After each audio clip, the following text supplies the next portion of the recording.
Olá, amigos telespectadores, amigos da TV Araguaia. Estamos iniciando mais um programa Saúde é Tudo. E hoje o nosso convidado é um médico especialista em cardiologia e com uma grande área de atuação em arritmia e marca-passo. Também sócio-administrador da Clínica Cardiocenter aqui na cidade de Palmas. Eu vou falar aqui hoje, bater um grande papo com ele sobre arritmia cardíaca, morte súbita, Dr. Genildo Ferreira Nunes. Dr. Genildo, é um prazer enorme, uma alegria muito grande poder receber o senhor aqui hoje no nosso programa Saúde é Tudo. Vamos ter a oportunidade de esclarecer, falar com os nossos telespectadores, né?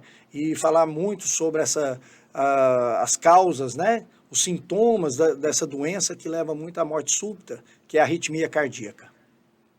Exato. Em primeiro lugar, obrigado pelo convite, Naim. Estou sempre à disposição, sempre que precisar. Parabenizo você e a TV Araguaia pela iniciativa. É muito bom levar o conhecimento, levar a educação para a população. Eu gostaria de agradecer pelo convite e parabenizar mais uma vez. Muito obrigado, doutor. Bom, doutor, então vamos aqui começar o nosso bate-papo, né, bem descontraído, com os nossos telespectadores, e eu começo fazendo uma pergunta para o senhor. O que é arritmia cardíaca, doutor? Bom,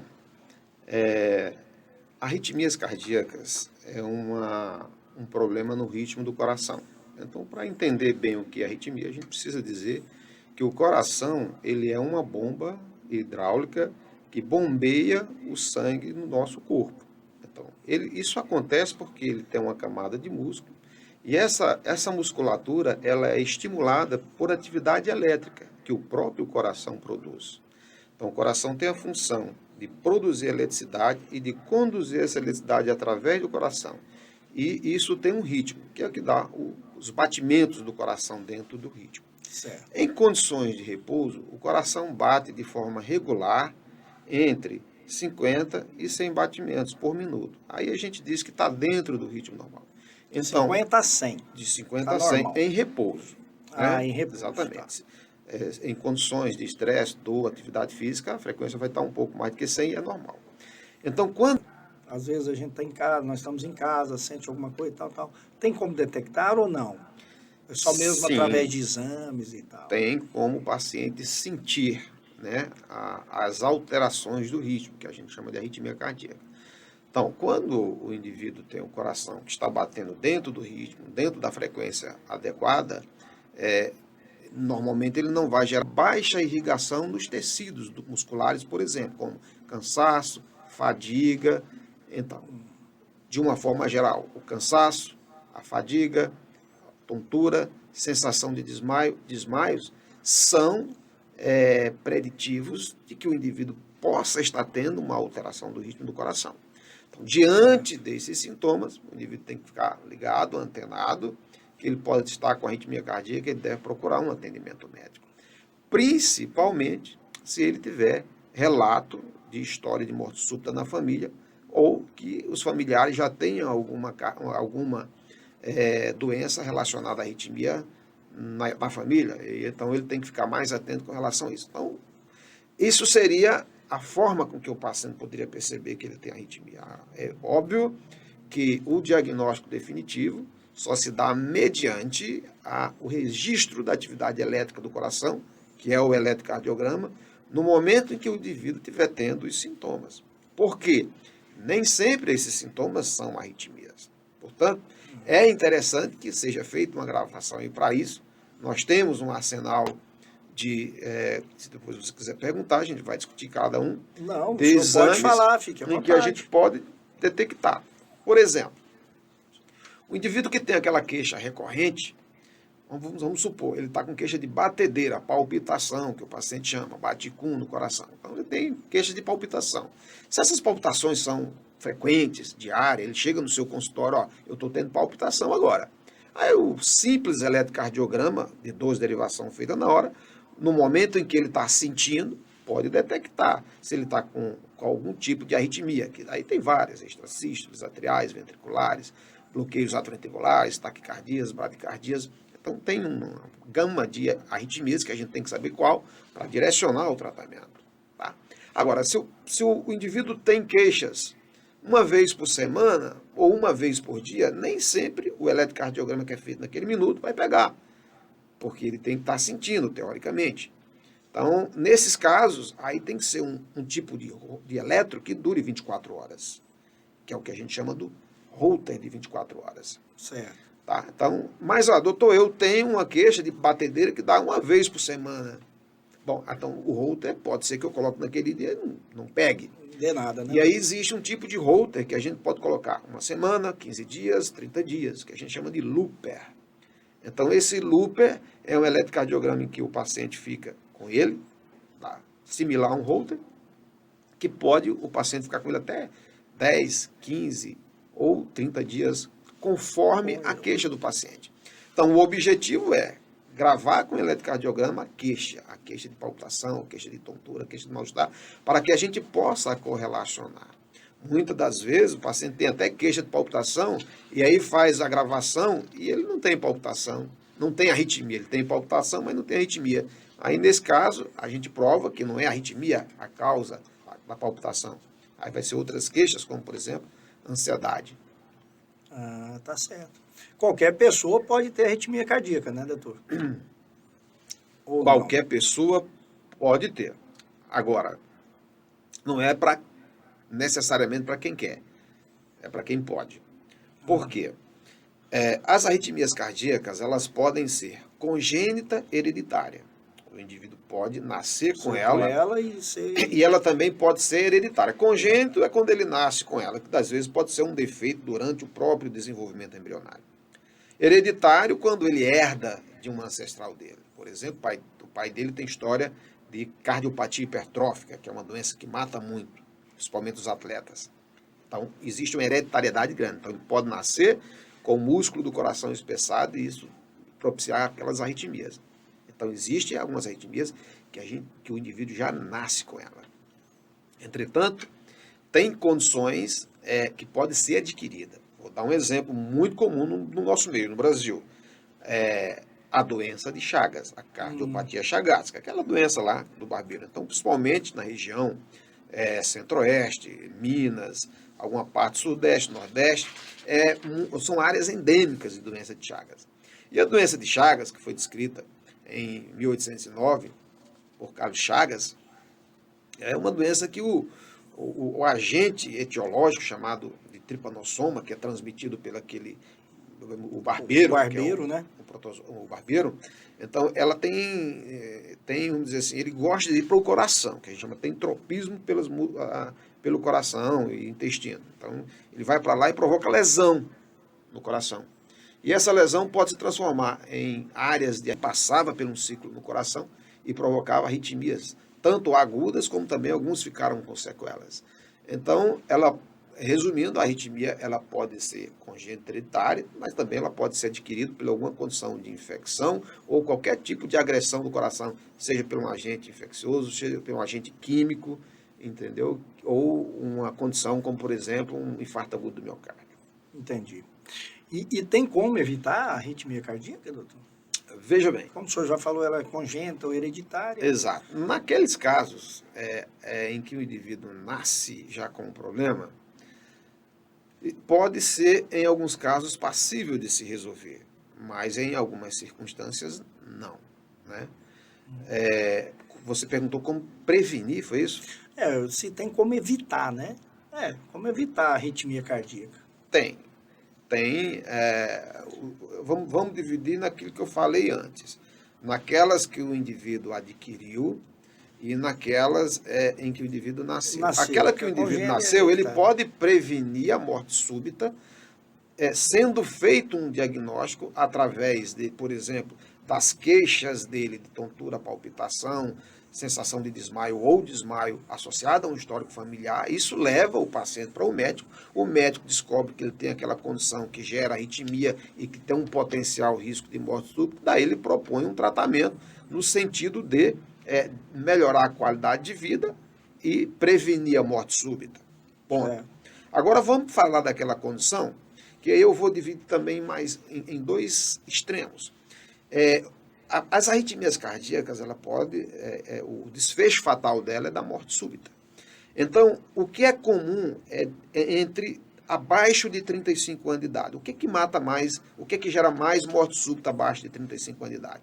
Aquelas doenças hereditárias, que é a cardiopatia hipertrófica, que o músculo nasce inchado, a taquicardia ventricular catecolaminética, síndrome de Brugadas e várias outras canalopatias que a gente chama, síndrome de QT longo, síndrome de QT curto. Então, quando eu vejo um indivíduo abaixo de 35 anos de idade ser vitimado por uma parada cardíaca em função de uma arritmia, uma morte súbita, eu já vou pensar nessas doenças hereditárias. Entendeu? Entendi. Acima de 35 anos de idade, o que é mais comum? A doença arterial coronária, que é aquela que o indivíduo cria uma placa de gordura no coração, a placa entope, gera um infarto, o indivíduo tem morte súbita. Então, a principal causa de morte súbita no indivíduo acima de 35 anos de idade é o infarto do coração. Então, quando eu mando o indivíduo, faz caminhada, perde peso, evite gorduras, tenha uma alimentação saudável, frutas, legumes, vegetais, melhore a qualidade de vida no sentido geral, eu estou prevenindo morte súbita. Então, reduzir o peso, reduzir o colesterol, fazer atividade física, melhorar a alimentação, melhorar o estado emocional, reduz morte súbita. Entendeu? Então, a forma de reduzir morte súbita é fazendo isso. Tá certo. Eu até quero fazer uma pergunta para o senhor, doutor, porque eu já ouvi falar muito isso. A gente fica sempre preocupado, porque cada dia você vê aí as mensagens, as notícias, né? Porque o fulano morreu de infarto. Um jovem com 35 anos, 45 anos, para mim é jovem, né? E nessa questão, o que eu queria perguntar para o senhor. Quando é jovem, sempre falam que quando dá um infarto, ele é fulminante, não tem como nem acudir. E quando é acima de 50 ou 60, pode até estar infartando ou tendo infarto, mas ainda dá tempo de você socorrer. Tá certo? Já ouvi falar isso. Sim. Mas é o seguinte, eu vou deixar para o senhor responder para a gente Nós vamos para um pequeno intervalo comercial agora, que já me comunicaram aqui, mas quando nós retornarmos, aí o senhor responde essa pergunta e outras perguntas também que eu irei fazer para o senhor, para os nossos telespectadores, principalmente de arritmia, né, que é morte súbita. Então, nós vamos agora para um pequeno intervalo e vocês, nossos amigos telespectadores, continuem conosco. Nós voltamos já, 2 minutinhos.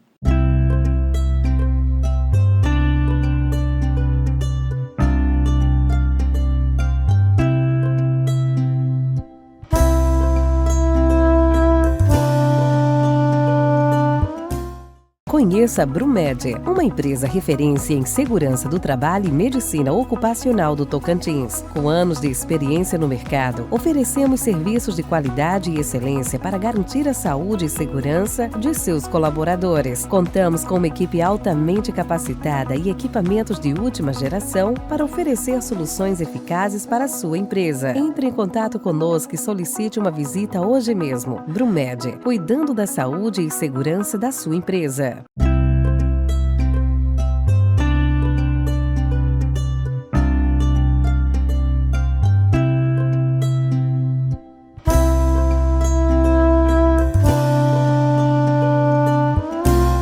Estamos de volta e hoje o assunto é muito importante e esclarecedor. Hoje o nosso convidado, o Dr. Genildo Ferreira Nunes, médico cardiologista, e nesse bloco ele irá falar sobre os motivos da morte inesperada durante uma atividade física. E quando fomos para o intervalo, eu fiz uma pergunta para o Dr. Genildo e eu até peço para que ele possa responder agora. Doutor, então a pergunta que eu fiz no primeiro bloco porque a gente ouve falar demais, eu não sei se isso é história, se isso né? Que quando a pessoa é jovem, quando tem um infarto, é difícil de poder acudir, praticamente ele morre na hora, morte súbita. Mas quando a pessoa já tem mais idade, tipo 55 anos, 60, para essa idade acima, ainda dá tempo de socorrer. né? Vai ter um infarto, mas aí ainda dá tempo de socorrer. Isso é verdade ou não? Não, não é uma verdade absoluta. Na realidade, qualquer das circunstâncias, seja o infarto no jovem, ou seja o infarto no idoso, no indivíduo acima de 60 anos ou 50 anos de idade, ambos são situações dramáticas, que se for atendido em um tempo correto e corretamente, pode ser salvo as duas circunstâncias. Ah, tá. É porque o infarto, ele não aparece sempre do mesmo jeito. Existem duas coronárias no coração, a direita e a esquerda. Essas têm as suas ramificações, a esquerda se subdivide inicialmente em duas. Então, o que causa a gravidade do infarto? A quantidade de vasos que está sendo acometido, a localização da lesão e a localização do determinado vaso. Por exemplo, uma lesão que é no início do vaso, quando o vaso entope, quanto mais próximo, maior a área acometida. É como se eu desligasse o registro de uma casa que tem um registro geral e a água se distribui pelos cômodos. Então, é como se fosse lá no registro. Ou seja, quanto mais próximo do início das coronárias, maior a gravidade. Então, se o indivíduo jovem tiver um infarto num vaso mais distal, mais para o fim, e o idoso mais proximal, o mais grave é lá. Então, certo. A gravidade do infarto, do momento do infarto. Porém, observe que a doença arterial coronária que leva ao infarto é uma doença que normalmente ela vai se manifestar ali depois dos 40 anos de idade, enfim. Então, para o indivíduo ter um infarto jovem, é porque a doença é grave, por si só. Porque não era esperado um homem ali infartar com 20, 25 anos de idade. Tem. E principalmente nos últimos anos está aparecendo cada vez mais infarto em indivíduos abaixo de 35 anos de idade. Mas é porque já tem um problema cardíaco que às vezes ele não sabe. Exato, olha, veja. Então, um indivíduo X nasceu com tendência a ter a doença de infarto. E o indivíduo Y também. Os dois têm a mesma tendência. Agora, se o cara que com 35 anos de idade, a placa já se desenvolveu a tal ponto de ter uma ruptura e provocar um infarto, é porque, naturalmente, a doença é mais severa no jovem. Aí é onde eu pego aquela questão que você me perguntou, que eu disse, depende. Em tese, a doença é mais grave no jovem. Por quê? Porque ela veio com mais força nele. Ah, tá. Entendeu? Mas o que diferencia o morrer ou não é o atendimento e o momento do atendimento. Então não é que o cara teve um infarto jovem, ele tem um risco maior de morrer porque se ele for idoso. Não. Depende do local, de onde está, depende do tratamento que ele teve. Mas a doença é mais grave no jovem. Por quê? Porque se não fosse mais grave, ele ia chegar a 60 anos de idade. Se ele infartou com 30, é porque a doença veio com força. Entendeu? Sim, a doença é mais grave. Agora, a morte não é mais certa do que se ele fosse mais idoso, não. Aí vai depender dessas variáveis que eu falei, a quantidade de vasos e o local que está tendo o entupimento. Se é proximal, se é distal, e o tipo de atendimento que ele teve. Tá certo. Mas voltando agora, doutor, para o nosso assunto, que é a arritmia, né? Eu pergunto. A gente vê muitos atletas e hoje as academias estão lotadas aí, né? Todo mundo preocupado com a saúde, preocupado com o seu bem-estar. Quem faz academia e malha pesado, porque tem pessoas que malham pesado, tem um tal de crossfit, pega peso demais e tal, de repente passa a sentir uma falta de ar, assim, uma tontura, né? Além do coração ficar mais acelerado, porque, lógico, você está fazendo uma prática, né? E aí, após o esforço, ele sente pontadas, e principalmente se essas pontadas estiverem relacionadas à movimentação, ou então quando ele respira fundo, aí pode ser que ele tenha provocado algum grau de lesão na musculatura intercostal, ou na peitoral, ou enfim. Então, pode ser também uma lesão muscular. Tá? Agora, aquela dor apertando, que começou com o início do esforço, são sintomas de alerta em que esse indivíduo ele tem que procurar um cardiologista para investigar esses sintomas que estão ocorrendo durante a atividade física, para ver se não está relacionado a um problema cardiológico que pode provocar uma situação mais dramática para ele. Entendi. Bom, doutor, como evitar um mal súbito que agora nós vamos chegar onde nós estamos querendo, né? Um mal súbito durante a prática de exercícios físicos. Porque nós temos até um vídeo, né, que mostra aquele jogador Serginho do São Caetano, se eu não me engano, que ele, na partida de futebol, ele passou mal e puff, caiu no chão, né? Então, como evitar um mal súbito durante a prática esportiva? Tá.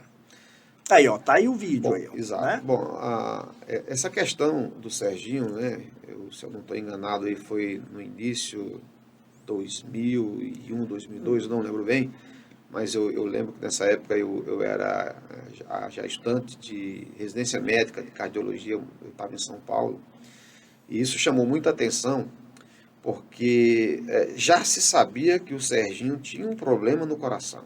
Ah, então já sabia E que ele tinha era problema. uma cardiopatia hipertrófica, que é uma daquelas causas congênita que ele nasceu. O problema dessa envolve outras variáveis, pagar conta, boleto, né? Enfim, a parte financeira, e o Serginho continuou jogando, e aí, infelizmente, foi vitimado por a morte súbita durante a atividade física, né? Ele era realmente, tinha cardiopatia hipertrófica. A cardiopatia hipertrófica do indivíduo num primeiro momento, contraindicado a não fazer atividade física competitiva. Tá? No caso do Serginho, tem vários outros gramados aí pela Europa. Na própria Europa, ali se pega o jogador Benfica, o Ferre, teve o Foé de Camarões, enfim, países de primeiro mundo que, em tese, tem um aparato médico de socorrer mais o atleta em campo, mas a gente vê que, em alguns casos, infelizmente, não tiveram sorte e eles tiveram morte súbita. Agora, há pouco tempo também, esse ano aí, em janeiro, né, teve um episódio bem dramático, que não, nesse caso aí, do jogador da Liga Americana de Futebol, que está passando aí no vídeo, ele não tinha nem um problema cardíaco. Ele não tinha cardiopatia daquelas que nasceu, a hipertrófica, a brugada, que ter longo, e também não era uma adquirida aí, em função de infarto ou uma miocardite, enfim. Simplesmente foi um trauma, uma pancada que ele tomou no peito. E ele teve morte súbita. Por quê? A pancada perfurou o coração, estourou o coração? Não, não foi isso não. Porque uma pancada no peito, aquela energia mecânica, ela se propaga uma forma de energia elétrica também. E qualquer atividade elétrica que chegar no coração, no momento que ele estivesse contraindo, né, a gente sabe que o coração, para bombear, ele contrai e relaxa. Se a propagação do trauma chegar no coração, no momento que o coração está relaxando, que aí no eletrocardiograma a gente sabe que está no momento da onda T, esse trauma, a propagação dessa energia, pode induzir uma arritmia chamada de fibrilação ventricular. E foi o que aconteceu com esse jogador de futebol americano. Afortunadamente, aí no campo, eles tinham um dispositivo chamado de DEA, que inclusive a gente vai falar depois disso aí mais à frente, que é um aparelho que qualquer leigo pode operá-lo, tá? Então, detectou-se que ele estava tendo uma parada cardíaca, alguém lá pegou esse aparelho, que é um cardiodesfibrilador automático, colocaram o cardiodesfibrilador automático nele, o próprio aparelho fez a leitura de que era uma fibrilação ventricular, liberou um choque e reverteu. Ele saiu de campo aí numa ambulância, mas foi para a unidade hospitalar e, como já tinha sido reanimado por esse dispositivo, afortunadamente ele sobreviveu e deve voltar aí a jogar futebol americano. É um caso que esse dispositivo pode salvar vidas. Isso foi uma pancada forte que recebeu, né? Sim. E assim, no dia a dia, o senhor acha... É muito comum também esse tipo, muito comum não, os casos que eu utilizava, inclusive, o ilustrativo em aulas que eu dava de arritmias relacionadas à morte súbita, é muito comum em luta livre, artes marciais. Tem um caso emblemático também de uma luta de karatê, na qual o cara dá uma pernada no peito e o cara cai ali, e aí achou que ele tinha só desmaiado, e quando for ver, o cara tinha tido uma parada cardíaca em função dessa condição que é chamada de commotio cordis. É um termo ali em latim que significa como se fosse um trauma no tórax, né? Mas não é a pancada em si por laceração de víscera ou por ruptura que mata, não. O problema eletromecânico provocado pelo trauma. Então, é muito comum em lutas de contato. E o futebol americano é um futebol de contato muito pesado. Também, pesado. Bom, para você, amigo telespectador que está aí nos acompanhando e chegou agora, nós estamos com o médico cardiologista Dr. Genildo Ferreira Nunes. Genildo é daqui de Palmas, né, sócio administrador da Cardio Center. Falando da relação do exercício físico em arritmias cardíacas, nós estamos falando isso agora. E na entrevista você vai entender que com esses problemas acontecem e que podemos fazer para nos proteger. Então não saiam daí, fiquem aí mais um pouquinho, nós vamos para um pequeno intervalo e voltamos já já com o Dr. Genildo Ferreira Nunes.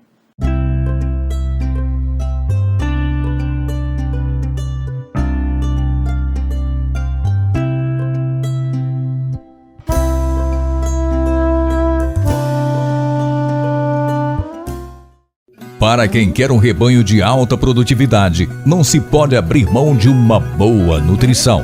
Por isso, a Granforte Nutrição Animal tem a mais completa linha de produtos para manter a fertilidade e ganho de peso de seus animais com eficiência.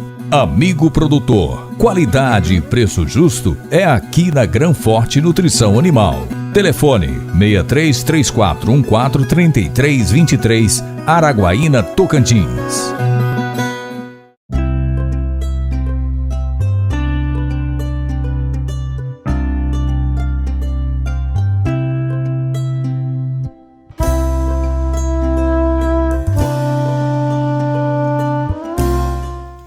Amigos telespectadores, estamos de volta com o programa Saúde é Tudo.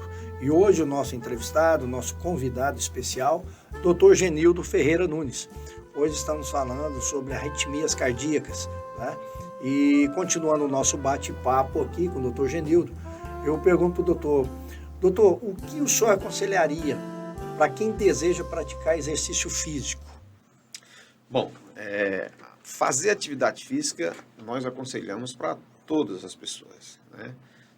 Com ou sem problema cardíaco. Com problema cardíaco, a gente tem que escolher a atividade adequada para aquela circunstância. Então, a gente, em primeiro lugar, aconselha que todos façam atividade física. Agora, tem que tomar alguns cuidados, né? Então, a gente sempre aconselha que o indivíduo que vai fazer atividade física, que ele faça uma avaliação, que a gente chama de avaliação pré-participação, para que, através de uma consulta médica, em que o cardiologista vai pesquisar dados na história clínica dele, na história familiar, algumas alterações no exame físico do paciente, aliado isso aí a um eletrocardiograma, a gente já pode avaliar se esse indivíduo pode ou não participar de atividades físicas, principalmente se ela for competitiva. Então, as atividades físicas competitivas, profissionais, o indivíduo deve fazer essa avaliação pré-participação. Para quê? Para que a gente possa avaliar se ele tem alguma daquelas doenças congênito, hereditário, ou então doenças adquiridas, que possa desenvolver arritmia cardíaca durante a atividade física e gerar, por exemplo, uma parada cardíaca. Então, é o conselho que a Sociedade Médica dá para os indivíduos que pretendem fazer atividade física. E esse é um excelente conselho, né? Apesar que a maioria, né, não segue esse conselho, né, doutor? Infelizmente. Muita gente pratica aí, fazem atividades físicas como academias, futebol, né, que é o esporte que o brasileiro gosta, adora.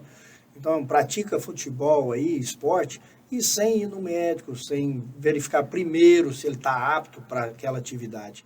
Então, essa é a sugestão do senhor, essa indicação é excelente. Então, você, amigo telespectador, que pratica o esporte, vamos evitar aí uma tragédia aí no futuro, né? Alguma coisa assim. Então, procure o médico cardiologista, faça os exames e veja realmente se você está apto para poder fazer a prática esportiva. Eu já tive amigo, doutor Genildo, que com 18 anos de idade, na época a gente jogava muito futebol, era futsal naquela época, né? E, de repente, caiu duro na quadra. Quando nós fomos acudir, correr, infelizmente não deu tempo. Né? Depois foi verificar que ele tinha um problema cardíaco, E mas que nem ele sabia. Exato, e é uma situação dramática pela própria circunstância do evento, porque doido. é inesperado, e tira da circulação uma pessoa jovem, que Justamente, aparentemente 18 não anos. tinha doença nenhuma. Então, é sempre muito comovente, é sempre muito dramático quando esses eventos acontecem. E sempre as pessoas suscitam, sai muito reportagem, televisão, rádio, acerca do assunto, tentando conscientizar as pessoas de que fazer atividade física não é uma coisa, vamos dizer assim, contraindicada. Não, não é contraindicado. Só tem que separar aqueles pacientes, aqueles indivíduos que podem ter um risco maior de fazer atividade física competitiva, ou então naquele momento a doença que ele tem não permite ele fazer, para que ele possa ser tratado ou melhorado de tal forma que ele possa praticar atividade física. Como, por exemplo, nessa Copa do Mundo agora, a última Copa do Mundo, 2022, ano passado, né? Tinham 2 jogadores que já tinham tido parada cardíaca durante a atividade física. Foram reanimados, recuperados, reanimados em campo. Esses jogadores passaram por um processo de um implante, a gente pode falar disso depois, de um tipo de marca-passo que trata a parada cardíaca, que há alguns anos a gente contraindicava quem tem determinada doença, não pode fazer atividade física competitiva, e quando colocava esse marca-passo, esse CDI, que a gente chama de cardiodesfibrilador, também a gente falava, não pode fazer atividade física.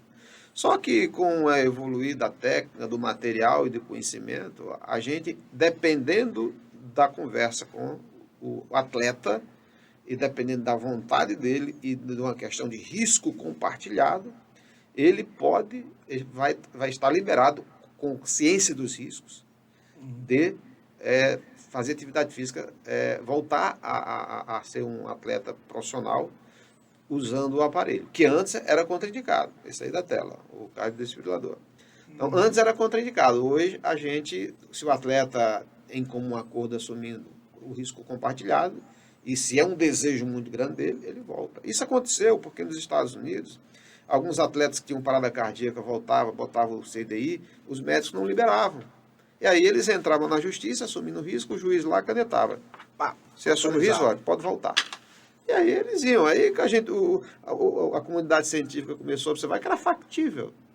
Então, na Copa do Mundo, tinha 2 atletas que já tinham tido parada cardíaca, que estavam jogando com o aparelho. Feliz da vida, trabalhando, fazendo o que gosta, ganhando o dinheiro dele, sabendo que pode ter uma parada cardíaca, mas também sabendo que está com um aparelho lá que pode reverter na hora. E já sabe. E hoje em dia, já é regra, é lei, em todos os estádios de futebol, aeroportos, metrô, locais em que tem uma aglomeração muito grande de gente, um dispositivo chamado DEA, que é o desfibrilador automático externo, a empresa, o local, é obrigado a disponibilizar esse aparelho para que, se alguém tiver uma parada cardíaca, alguém lá utilizar e fazer o tratamento daquele momento da parada cardíaca.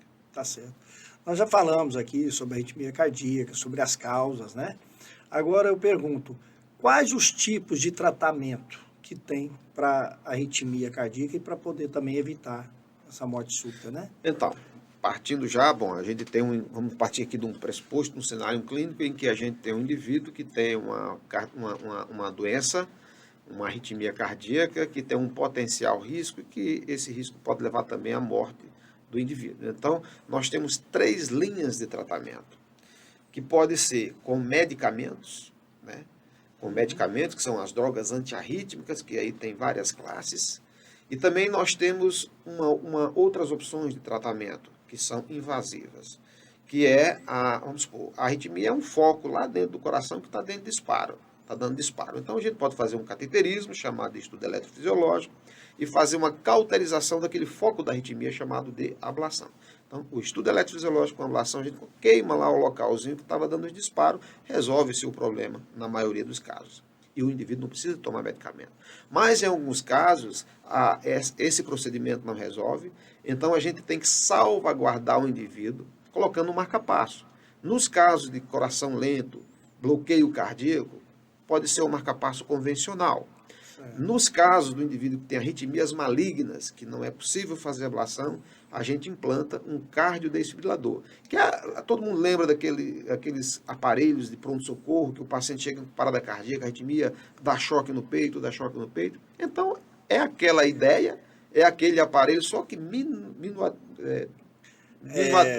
miniaturizado, né? A palavra quase não sai, né? Colocado em miniatura.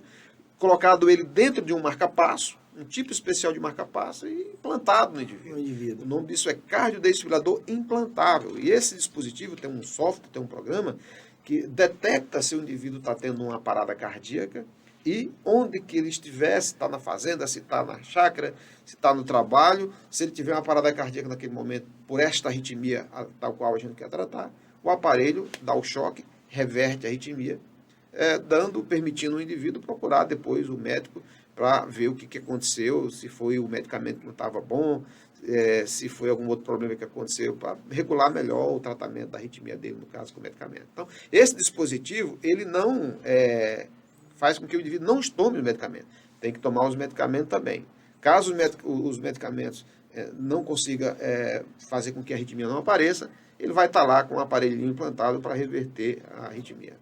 Então, nós temos 3 linhas de tratamento. Os medicamentosos, a tal da ablação por catéter para tentar queimar a arritmia e o tratamento com os dispositivos cardíacos implantáveis, chamados de marca-passo, cardiodesfibriladores.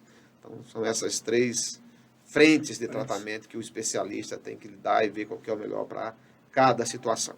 Tá certo. Doutor, eu fiz várias perguntas para o senhor sobre a arritmia cardíaca, né? E, às vezes, ficou alguma sem eu fazer para o senhor. Às vezes, perguntar para o senhor algum assunto. Se o senhor tiver algum outro tema, algum assunto em cima, né, da arritmia cardíaca, do que nós estamos falando aqui, e que, às vezes, eu não fiz a pergunta ao senhor, o senhor fica à vontade também para poder falar. Às vezes, o senhor tem mais alguma coisa para dizer sobre esse assunto nosso de hoje. É o momento agora, né, para o senhor poder falar.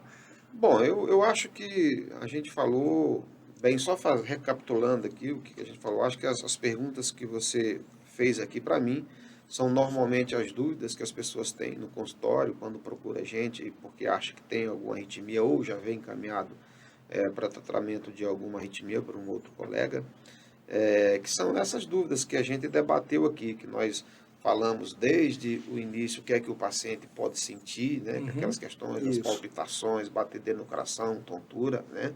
Então, isso pode ser uma arritmia. Nós falamos também como diagnosticar na consulta, através da história clínica, através dos exames complementares, que pode ser o eletro, o Holter, o mapa, pode ser um estudo o Looper, né? O eletro, o Holter, o Looper, um estudo eletrofisiológico, e outros exames, ecocardiograma, esteira também ajuda nos diagnósticos. Inclusive, teve alguns casos de arritmias que, para que eu só consegui dar o diagnóstico através de um mapeamento genético. Então, também, no arsenal de estabelecer o diagnóstico, muitas vezes o indivíduo tem uma parada cardíaca e a gente faz todos os exames que a gente discutiu aqui, mais alguns, e não consegue detectar o problema. Por quê? Porque o problema está lá no DNA, é uma alteração no DNA do indivíduo que manda uma informação errada para os canais iônicos lá da atividade elétrica na célula do coração. Então, em alguns casos, só fazendo um mapeamento genético do indivíduo que a gente consegue estabelecer o diagnóstico. Então, pode ir mais bem a fundo. Então, tem várias ferramentas. Então, discutimos essas ferramentas, exames de diagnóstico, né? Discutimos o cenário também da questão da morte súbita no contexto da atividade física, né? Lembrando que a atividade física não faz mal a ninguém, a atividade física é recomendado para quem tem problema no coração, quem não tem. Para quem tem problema no coração, a gente tem que conhecer qual que é o problema para a gente prescrever a atividade física adequada, tá? Então, certinho. Atividade física não é um mal, só faz o bem. Só faz o bem, né? Mas como todo medicamento, a diferença entre medicamento e veneno é a dose. Então, o indivíduo que tem uma cardiopatia isquêmica, por exemplo, fazer atividade física faz o bem. Agora, se eu for colocar ele para fazer atividade física competitiva, pode matar. Então, é isso. A diferença de medicamento e veneno é a dose, né? Então, É isso aí. E aí discutimos esse cenário e as propostas de tratamento, que falamos por último aí, da questão dos medicamentos, da questão da ablação por catéter, dos marcapassos cardíacos. Eu acho que foi bem abrangente. Foi muito boa, E né, essa fica aí nossa também, entrevista. estou à disposição. Se tiver algum questionamento depois, a gente pode voltar aqui e discutir o mesmo tema, talvez com um foco maior em determinado assunto. Não, eu vou convidar o senhor para vir mais vezes ao programa. Esse programa nosso hoje está sendo gravado, né? Por enquanto está sendo gravado, mas nós já estamos nos preparando aqui na TV Araguaia para que nós possamos fazer os nossos programas aqui ao vivo. Isso vai ser muito melhor, porque nós vamos interagir com o nosso telespectador. Né? Dá uma Então, dinâmica bem mais dá uma interessante. dinâmica muito melhor, né? Então, por exemplo, o nosso telespectador vai poder entrar em contato conosco, vai poder participar junto conosco aqui no estúdio da nossa entrevista. Então, eu vou convidar, espero que o senhor venha e atenda novamente o nosso pedido, o nosso convite. Né? E assim, doutor, então, como nós já falamos de tudo, eu gostaria, então, que já estamos chegando ao final, né? O senhor falar só um pouquinho da sua trajetória na medicina, né? No caso, já tem 18 anos de Cardiocenter, se eu não me engano, é de Palmas. Cardiocenter tem 24. 24 anos a Cardiocenter, mas o senhor tem aí 18 anos que chegou Exato. aqui, Cheguei né? aqui em 2004. 2004. E o senhor é de uma cidade maravilhosa, que é uma cidade de Natal, lá no Rio Grande do Norte, né? E para vir para Palmas, né? Para o Tocantins, como é que foi isso, doutor? A realidade é a seguinte, Foi um convite, eu alguma sou de família do interior, do Rio Grande do Norte, e a minha família tem até um histórico já antes de mim de advogados. Então, eu fui com 13 para 14 anos para estudar na capital, em Natal, né? E ao terminar o terceiro ano do segundo grau, eu, influenciado pelos meus irmãos que já eram advogados, eu prestei vestibular para advocacia e passei. Só que eu senti que eu tinha um potencial, assim, da forma com que eu passei, um potencial muito grande naquela época do vestibular unificado. Eu tinha nota para passar também em medicina, e aí eu não tinha nenhum médico na família, e eu disse, cara, sabe uma coisa, eu não vou fazer direito, eu vou fazer medicina. E aí eu voltei para o cursinho, comecei ali no cursinho, e no ano seguinte prestei vestibular para medicina, na mesma instituição, na Universidade Federal do Rio Grande do Norte, fui aprovado. Ao terminar lá os 6 anos do curso de medicina, acabei tendo que cumprir o serviço militar obrigatório, que quando eu entrei ali eu era muito jovem, e em seguida fui para São Paulo, capital, para fazer especialização em cardiologia. A minha proposta inicialmente era fazer só cardiologia e voltar para o Rio Grande do Norte. Durante o curso de cardiologia eu me apaixonei pela área de arritmias, de marca-passo, foi uma paixão avassaladora, e aí fiquei mais com aquela proposta de ficar 3 anos, acabei ficando 5 anos ali em São Paulo, e acabei fazendo especialização, subespecialização, que a gente chama de área de atuação, na área de arritmias cardíacas e marca-passo, que são áreas dentro da cardiologia. Então, acabei tendo uma formação, além dos 6 anos de medicina, mais 5 anos de especialização. E aí, para onde vou voltar agora? Vou para o Rio Grande do Norte, parece que o mercado lá também não estava tão interessante. Acabei casando com uma médica de Santa Catarina, e aí vai para Santa Catarina ou vai para o Rio Grande do Norte, e acabou caindo, deu coluna do meio, Tocantins. E aí a gente veio para Tocantins aí em meados de 2004. Aqui chegando, já tinha uns colegas que tinham uma clínica de cardiologia desde 98, e nós acabamos, nesse mesmo ano, juntando com outro grupo, e juntamente com eles, pegando o histórico que eles já tinham da clínica deles de aí já uns 4 anos, e entramos junto nesse projeto Cardiocenter. E aí o Cardiocenter, vamos dizer assim, o CNPJ da empresa vem lá desde 98, 99, e o grupo atual ele se formou em 2004, 2005, e a estrutura daquele prédio atual veio desde 2005. Tá? Antes ela funcionava em outra situação, então nós fomos pioneiros aqui nas diversas áreas da cardiologia, principalmente no tocante à área das arritmias. Fizemos os implantes dos primeiros marca-passos desfibriladores aqui em Palmas, né? Os primeiro estudo eletrofisiológico, primeiros procedimentos de ablação. Então teve esse retorno, essa satisfação de ser pioneiro. Então, apesar da época e tudo mais, a gente conseguiu ser pioneiro nessa área aqui, juntamente com os colegas que chegaram junto. Maravilha. Tocantins agradece, né? Tocantins que recebeu esse presente, né? Vindo o senhor e a esposa para cá, e aí está cuidando aí de muita gente aí, da população, principalmente, eu acho que praticamente a Cardiocenter aqui recebe pacientes do estado todo e até fora do estado, né? Sim, Maranhão, sim. Pará, Maranhão, tudo vem Pará, para cá. Bahia, Mato Grosso. Tudo. Com Fresa, os pacientes vêm para cá. Muito paciente, Mato né? Grosso. É isso. Mas, doutor, infelizmente chegamos ao fim de mais um programa Saúde é Tudo. E eu quero aqui agradecer ao telespectador por estar conosco, né? E por essa audiência maravilhosa. E espero todos vocês no próximo programa, tá bom? E aqui, o doutor Genildo, eu quero agradecer mais uma vez por ter aceito o nosso convite para participar hoje do programa, onde nós falamos aqui de assuntos importantíssimos para a nossa população, para o nosso telespectador. Então, muito obrigado, doutor Genildo, e eu espero contar com o senhor mais vezes aqui no programa.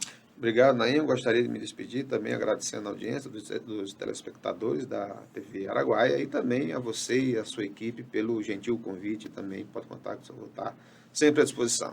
Tá bom. Obrigado, doutor Genildo. Um abraço a todos e até o próximo programa.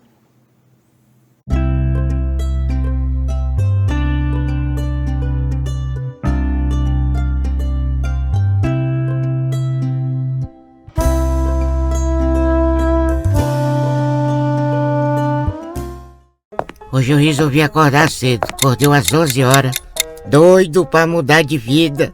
Aí vim na Ferpan. Na hora do atendimento eu perguntei se tinha furadeira, tinha. Se tinha enxada, tinha. Tem tanta coisa que não tem nem jeito assim da gente não mudar de vida. Então vem pra Ferpan. Ou chama os meninos aqui no 2111-3600 ou acessa o site ferpan.com.br. É difícil.